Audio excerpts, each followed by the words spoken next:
చూడండి, నా వీడియోస్ మీరు రెగ్యులర్గా చూడాలంటే సబ్స్క్రైబ్ చేసుకోండి. సో దానివల్ల ఏంటంటే ఒక ఇన్నోవేటివ్ టాపిక్సే మాట్లాడతాను నేను. సో సరదా అయిన విషయాలు కానీ లేకపోతే ఫ్రాంక్లు కానీ చేయననమాట. ఓన్లీ సబ్జెక్ట్ బేస్డ్ మాట్లాడడం జరుగుతుంది. సో నాకున్న అంటే ఈ వీడియోస్ చేయడం వల్ల నాకు నాలెడ్జ్ పెరుగుతుంది. సో అందుకనే ఒక మామూలుగా ఏమీ ఆలోచించకుండా ఫస్ట్ ఒక వీడియో రికార్డ్ చేసి అక్కడ నుంచి ఓన్లీ నా నాలెడ్జ్ పెరుగుతుంది, నలుగురికి చెప్పగలుగుతున్నానని చెప్పి నేను ఇంకా కంటిన్యూస్గా వీడియో చేస్తాను అనమాట. So today's topic is very different and unpredictable topic అనమాట. సో లాస్ ఏంజల్స్లో జరిగిన ఫైర్ యాక్సిడెంట్స్ గురించి మీకు చెప్తున్నాను, జాగ్రత్తగా వినండి. సో అమెరికాలోని లాస్ ఏంజల్స్ అంటే ఇప్పుడు మనకి ఇండియాలో ముంబై ఎలాగో అలా అనమాట. The most costliest city and most ఆ సిటీ అంతాను సెలబ్రిటీస్, బిజినెస్ ఐకాన్స్, పొలిటీషియన్స్ అంటే మీకు ఎలా చెప్పాలి, మీకు ఎగ్జాంపుల్ చెప్పాలంటే హైదరాబాద్లో బంజారా హిల్స్ ఎలాగో అలా అనమాట. సో ఇక్కడ మొన్న రీసెంట్గాను ఒక 3-4 డేస్ బ్యాక్ ఫైర్ యాక్సిడెంట్ జరిగింది. సో ఆ ఫైర్ యాక్సిడెంట్లో మన ఇండియన్ యాక్టర్ ప్రియాంక చోప్రా, ప్రీతి జింతా ఇల్లు కూడా కాలిపోయింది. And American former president Joe Biden కొడుకు ఇల్లు కూడా కాలిపోయింది. ప్రెసిడెంట్ ట్రంప్ వాళ్ళ అబ్బాయి వాళ్ళ ఇల్లు కూడా కాలిపోయింది. ఇలాగా వీళ్ళు వాళ్ళు అని కాదు, ఆల్మోస్ట్ ఒక 12,000 ఇల్లు కాలిపోయి టోటల్. అండ్ ఆల్మోస్ట్ ఆస్తి నష్టం వచ్చేసరికి 12 లక్షల కోట్లు అనమాట. So this is the costliest mishap అనమాట ఆన్ ఎంటైర్ ఎర్త్. ఇలాంటి ఒక నష్టం అనేది, ఆస్తి నష్టం డ్యూ టు ది నేచర్గా ఎప్పుడూ జరగలేదు. సో ఇంత కాస్ట్లీయెస్ట్ నష్టం అనమాట.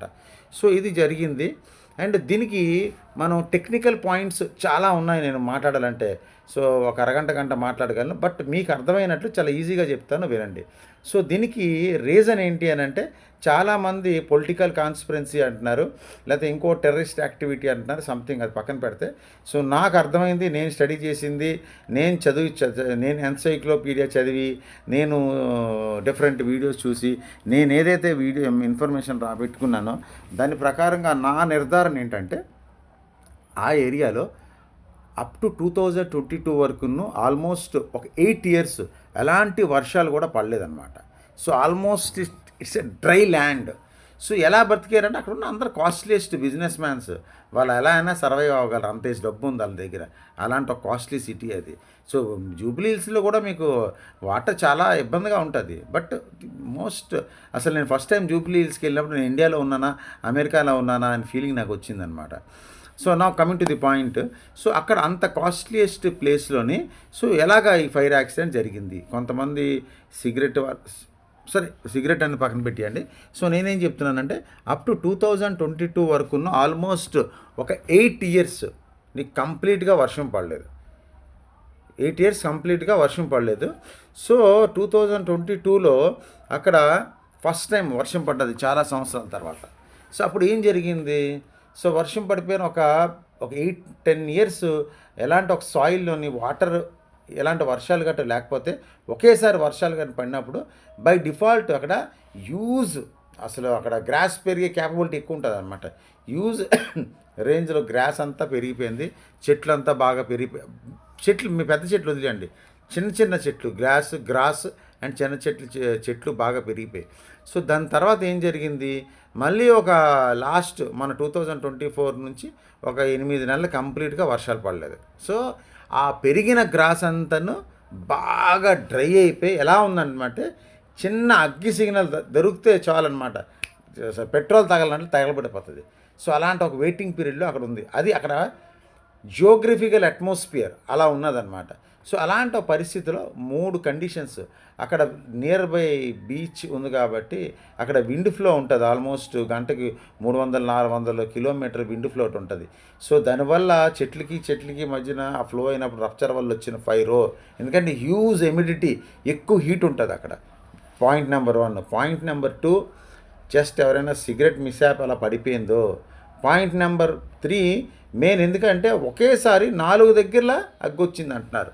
అంటే ఒక పర్టికులర్, ఇప్పుడు ముందు కండిషన్ అంటే సిగరెట్ అనుకోండి ఒక పర్టికులర్ ప్లేస్, బట్ ఒకేసారి 4 దిక్కుల నుంచి కూడా మంట చెలరేగింది.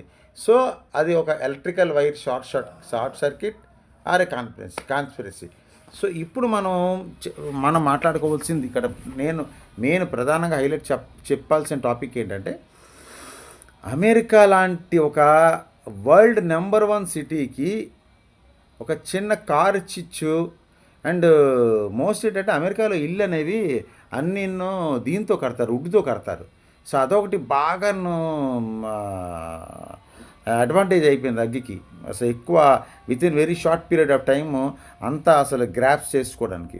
నెక్స్ట్ అక్కడ ఉన్న గవర్నమెంట్ ఏదైతే హెచ్చరించిందో ఇల్లు ఖాళీ చేసి మీరు వెళ్ళిపోండి అని చెప్పి, సో జనరల్గా జనాలు కార్లతో రోడ్ల మీద బారులు తీశారు కార్లు పట్టుకొని. సో దానికి ఆ రోడ్లు తట్టుకోలేక, కార్లను అకామిడేట్ చేయలేక అక్కడికక్కడ జామ్ అయిపోయింది అనమాట ట్రాఫిక్. సో జామ్ అయిపోతే వెనకాతల నుంచి ఫైర్ ఏదైతే వస్తుందో దాన్ని వదులుకోవడానికి, తప్పించుకోవడానికి ఆ కార్లు కూడా వదిలేసి జనాలు పరిగెడుతుంటే 1,02,2 రూపాయల కార్లు అలాగా ప్రత్యక్షంగా అసలు ఆన్ ది స్పాట్లో కాలిపోయి.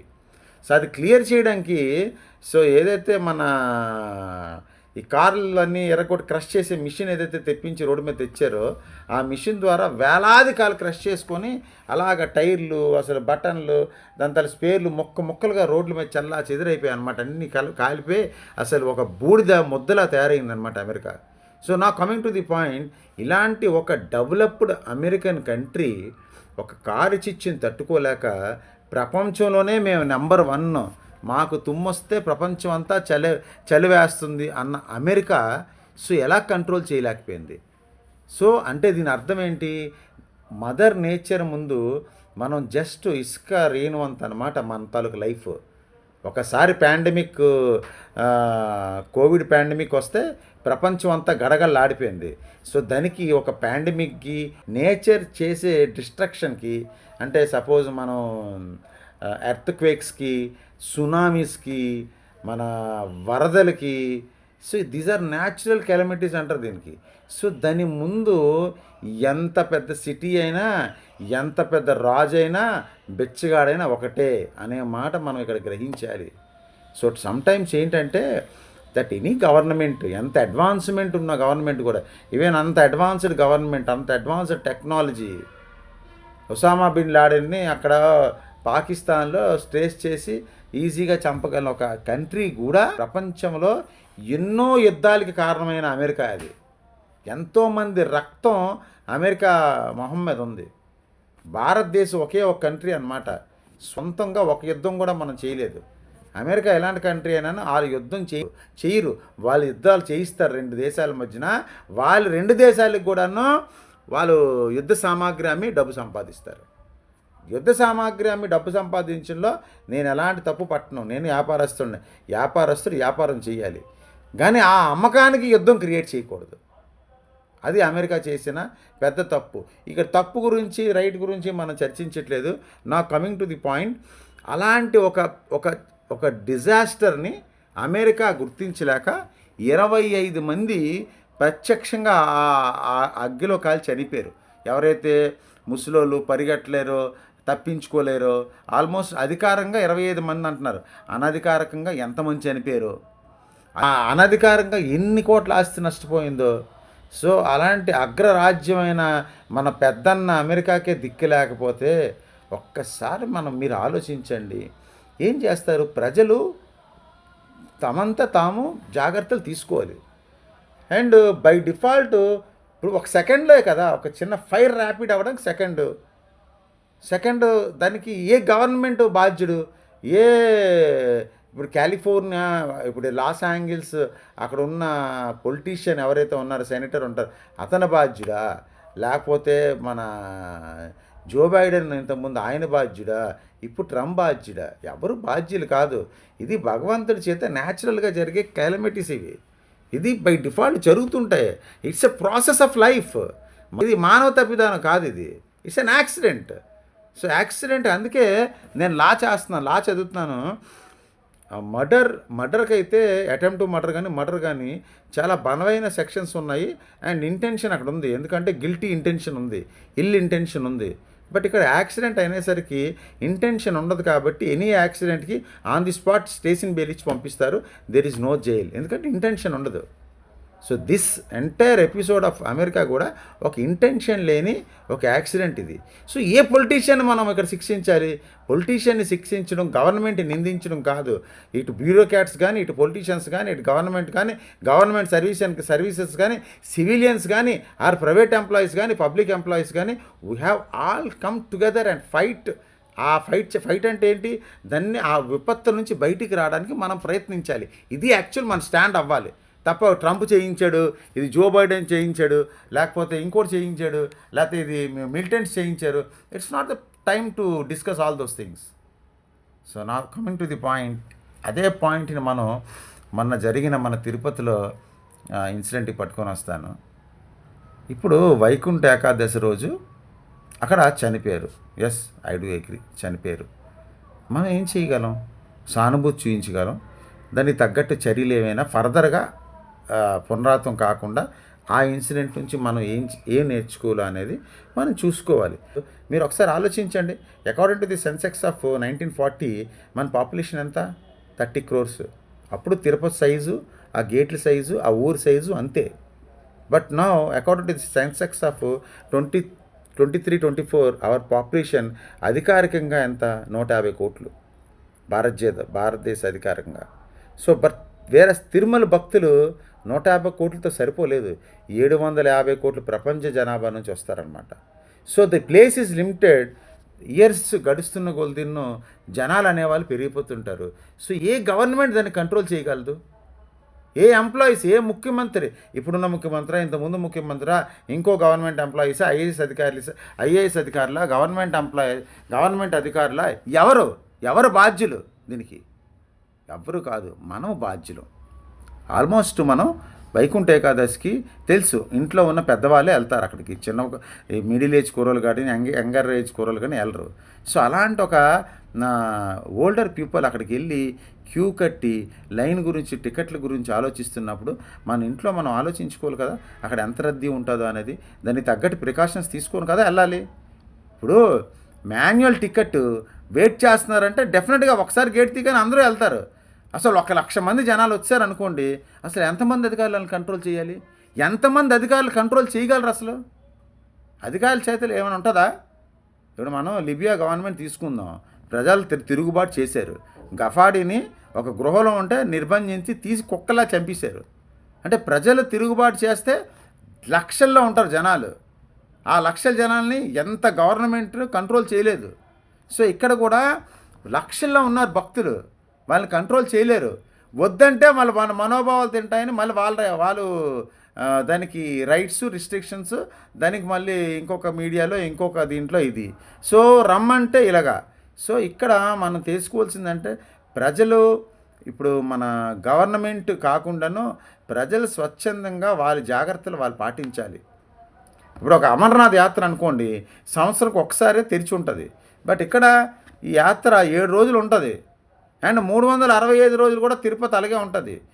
ప్రత్యక్ష మార్గాలు చాలా వచ్చాయి. ఇప్పుడు చాలా నెట్వర్క్స్, చాలా టీవీస్, చాలా ఛానల్స్, యూట్యూబ్లో లైవ్ స్ట్రీమింగ్ ఇచ్చేస్తుంది అనమాట.